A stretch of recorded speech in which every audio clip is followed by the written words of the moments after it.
نکلنا کتنے مبارک. کئی دفعہ صحابہ نے یا رسول اللہ یہ اللہ کے راستے میں نکلتے ہیں، ہماری تشکیل نہیں ہوئی یا ہم اپنے آزار کی وجہ سے جو رہ جاتے ہیں، تو نکلنے والوں کے تو بڑے درجات اور اجر ہیں، کیا ہم ان کے درجات کو پا سکتے ہیں؟ انفرادی طور پر بھی سوال ہوا، مردوں نے بھی کیا، عورتوں کی طرف سے سوال آیا، اجتماعی طور پر بھی سوال ہوا. حضور صلی اللہ علیہ وسلم نے فرمایا یہ بتاؤ کہ جب وہ اللہ کے راستے میں نکلیں تو تم اس وقت نماز شروع کر دو، اور وہ اللہ کے راستے میں نکلیں تم روزہ شروع کر دو. تو روزہ بھی رکھو اور نماز بھی پڑھو، اور ان کے واپس آنے تک وہ سفر ہفتوں کا بھی ہو سکتا ہے، وہ سفر مہینوں کا بھی ہو سکتا ہے، اور واپس آنے تک تم نماز اور روزے میں رہو. تو کیا یہ تمہارے لیے ممکن ہے؟ یا رسول اللہ یہ ممکن نہیں ہے، نہ اتنا لمبا روزہ رکھ سکتے ہیں اور نہ اتنی لمبی نماز پڑھ سکتے ہیں. فرمایا ممکن بھی نہیں، اگر کر بھی لو تو میں اللہ کا رسول تمہیں بتاتا ہوں کہ ان کے نکلنے کے اجر کے 10ویں حصوں کو بھی تم نہیں پہنچ سکتے. یہ اللہ کے راستے میں نکلنے والے یہ فضاؤں کی غبار جو ان پر پڑے گی، اللہ جہنم کی آگ کو درکنار دھوئیں سے بھی اللہ محفوظ فرما لیں گے.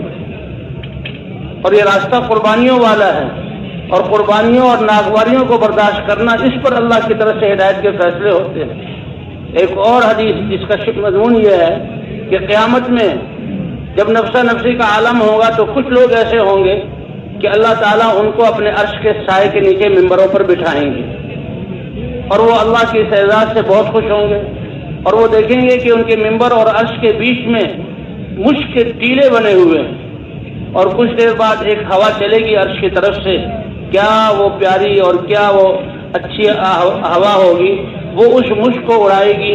سب سے پہلے ان کے جسموں پر وہ مشک گرے گی اور فضا ساری مشک والی ہو جائے گی. یہ اس اعزاز سے حیران ہو کر فرشتوں سے پوچھیں گے کہ یہ کیا ماجرا ہے، ہمارا یہ اعزاز کس لیے ہو رہا ہے؟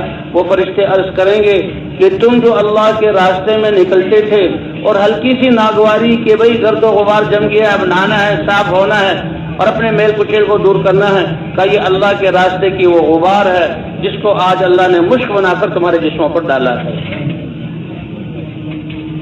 اس لیے بھئی اللہ کے راستے میں نکلنے کی نیت کیا ہو، چاہے ہم گشت کریں، چاہے ہم آپس میں سیکھنا سکھانا ہو. ایک آدمی پہلی دفعہ نکلا، کلمہ نہیں آ رہا، وہ کلمہ سیکھ رہا ہے، اور سیکھ اسی لیے رہا ہے کہ اپنا ایمان بھی بن جائے، زندگی بن جائے، اور اس کلمے کو پوری دنیا میں پہنچاؤں. تو اس کا حالانکہ پچھلی زندگی میں وہ کتنا غافل کہ کلمہ بھی نہیں سیکھا، لیکن اس کے کلمہ سیکھنے کا اثر بھی پوری دنیا کے کونوں میں پڑے گا، اور قیامت تک اس کا اثر پڑے گا، کیونکہ یہ راستہ اور محنت ہے ہی ایسی عظیم جو اللہ نے نبیوں کو دی. اس لیے ہماری نیت تو پوری دنیا کی نہیں ہے، اللہ ساری انسانیت کو ہدایت دے دے اور جہنم سے بچ کر جنت میں جانے والے بن جائیں. اے اللہ امت مسلمہ اس دین پر ہدایت تو اللہ دیں گے، وہ اللہ کے علم میں ہے، لیکن ہم مکلف ہیں جسے اللہ کے رسول سارے انسانوں کی ہدایت کے انتہائی طلبگار تھے اور اس کے لیے فکر مند رہتے تھے. اس لیے بھائی ہمارے سینوں میں بھی جو دل دھڑکیں اور ان میں جو غم ہو، ساری انسانیت کی ہدایت کے لیے اللہ ہدایت دیں گے.